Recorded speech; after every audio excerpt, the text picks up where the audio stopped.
I found these two Bombay Company bedside tables on Facebook Marketplace yesterday. What I like about them is that they're tall and they have two drawers, which is what I was looking for because bedside tables with storage are selling very well for me right now. So this was a great find. He had them listed for $60, but when we went to go look at them, I asked if he would take $50, and he was happy to do so.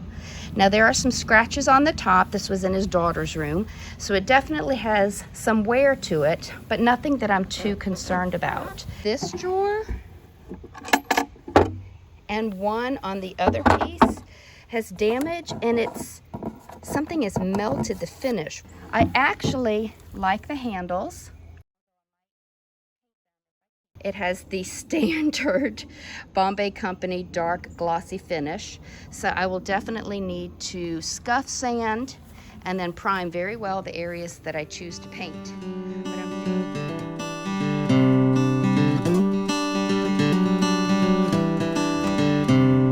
It is a glorious day, so I'm kind of excited about getting out to actually work on some furniture. I'm going to be cleaning this with Crud Cutter's No Rinse Pre-Paint Cleaner. It's a TSP substitute. I've never used it before, but I like the fact that you don't have to rinse it off after you clean. So the first thing that I do prior to cleaning is I remove the hardware and take out all the drawers. The cleaner says to moisten your towel with the cleaner first, spray it on the piece as well, and if any of it pools on the surface of the furniture, you're supposed to blot that up.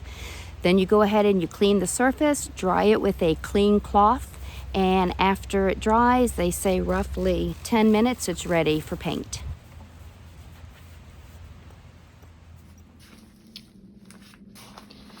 This is the table that had that round, I don't know what created that, but it almost felt like it went through the finish completely to maybe wood underneath.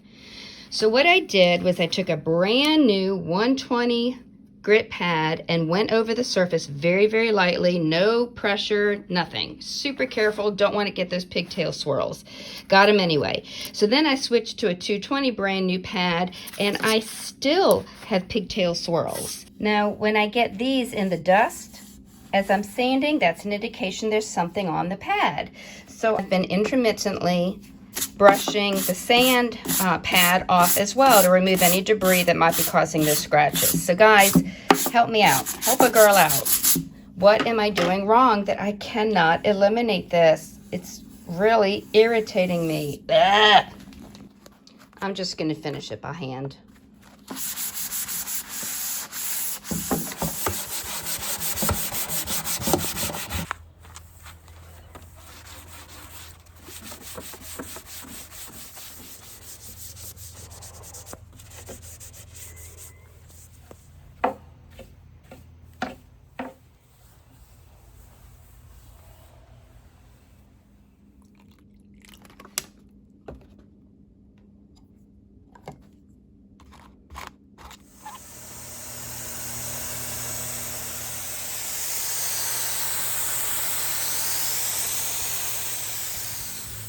Boo!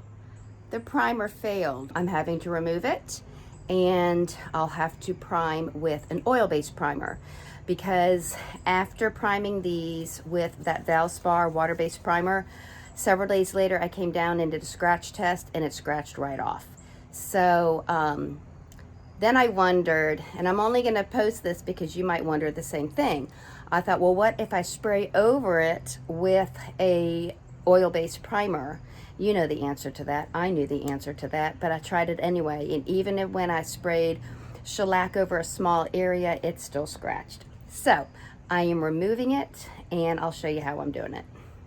The detailed areas of the legs, I simply took a wet rag and rubbed the primer off. That's how badly it didn't adhere. It just came right off with a wet rag.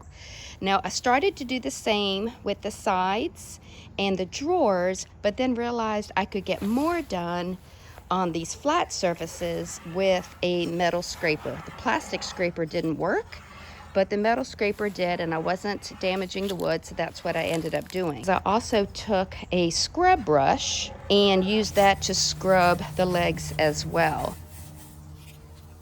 I decided to spray this primer on.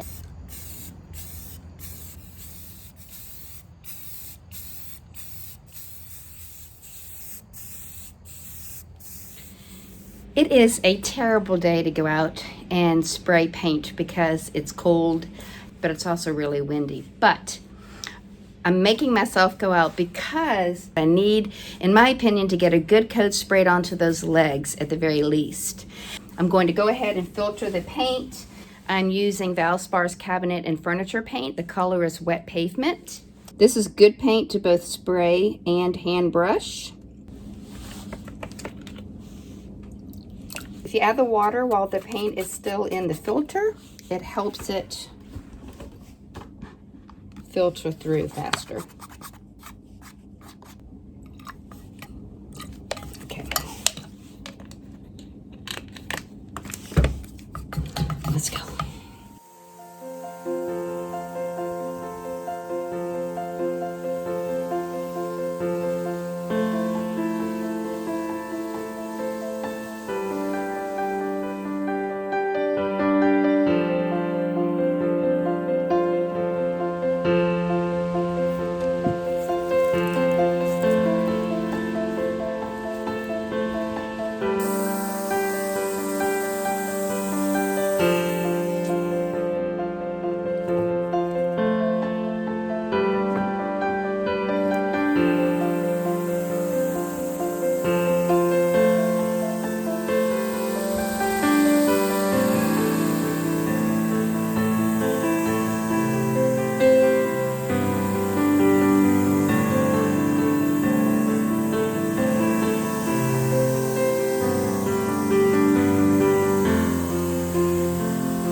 Now maybe I'm being silly, but I feel that these two pieces need a little more character. I'm going to try something I hope I don't regret.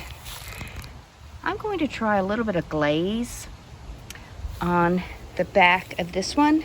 I think I have enough of a top coat mixed into that last coat of paint to be enough of a barrier so that the glaze doesn't immediately soak in. It looks okay on the back. I'll do them on the legs, and I think with all that detail where the glaze will end up getting stuck, I think it would look really pretty. Let's see what happens. I'm nervous.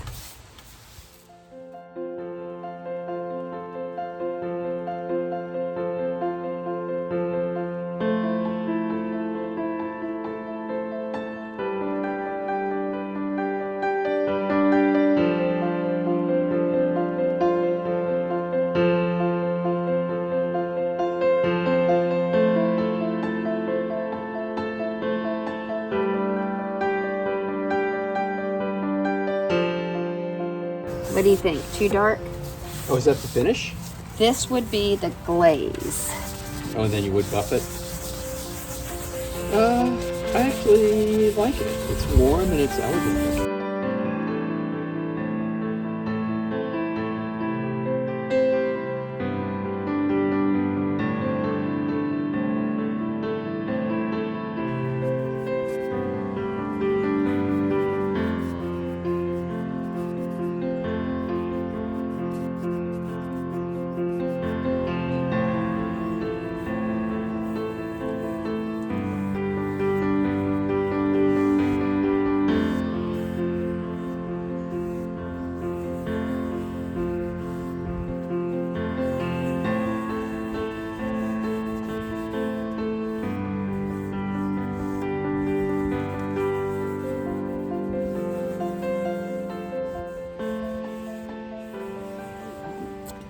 You have to move quickly, and you have to work in a small section at a time because you want to be able to control how much is absorbed into the finish and how much isn't. So let's see what it looks like on the legs. This will be really pretty.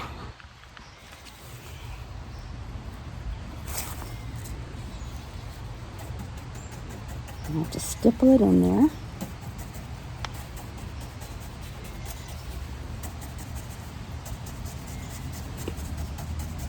Now you can do this with stain. Glaze is a type of stain. But if you have regular Minwax stain, you can do that with that too. Cool. Look how pretty. Ah, look how pretty. That's what I was hoping to get. Oh, I love that. That is beautiful. Let's try the bottom of the leg.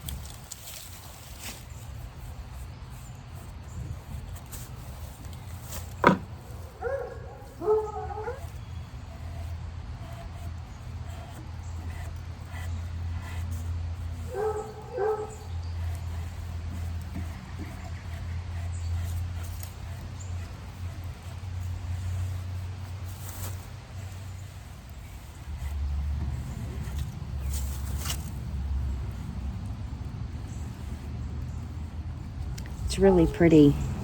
This is a process. It's going to take a long time, so I'm not going to film much more, but you get the idea. You simply brush it on in a small section, wipe off the excess, leaving a little bit in the details of your piece. Very pretty. All right, so that's the difference. You see how much warmer this is compared to that one that I haven't done yet? Completely different, and I love it. I love the way it's getting caught up in the detail of the legs. Now, right here, it got too heavy. Mineral spirits won't work. I don't know if clear wax will work. I'll have to figure out how to blend some dark spots in, but this is what I had in mind. So I'm just wetting the brush with water, putting it in the barkeeper strands, and scrubbing.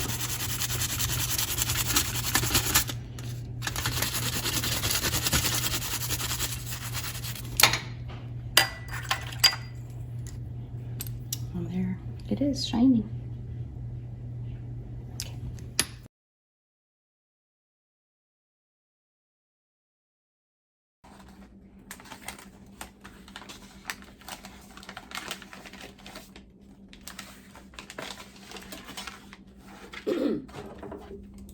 So I'm finished with the pieces other than finishing putting on the hardware.